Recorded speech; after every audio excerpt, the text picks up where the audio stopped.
Aujourd'hui, je vous propose un exemple de procédure de décontamination de déchets amiantes pour des chantiers en extérieur. Alors on le sait, en intérieur, c'est bien cadré.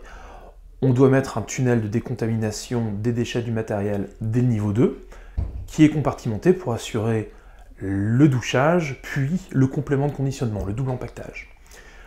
Il est préconisé de commencer par un premier sas où on fait l'aspiration. Donc en gros, 1, on aspire, 2, on douche, 3, on fait le complément de conditionnement.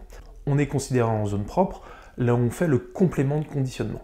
Pour les chantiers en extérieur, c'est plus compliqué. On n'a pas d'exemple de procédure, on n'a pas d'exemple de guide pouvant nous donner une procédure arrêtée pour les chantiers en extérieur sans confinement. Alors moi, je vous propose de faire un compartimentage où on va retrouver les mêmes étapes que sur un chantier en intérieur. C'est-à-dire qu'on va commencer par une aspiration de son déchet. Ensuite, dans un compartiment dédié, une zone dédiée, on va procéder au douchage, au mouillage du déchet. Et ensuite, dans une troisième partie, on va procéder au complément de conditionnement.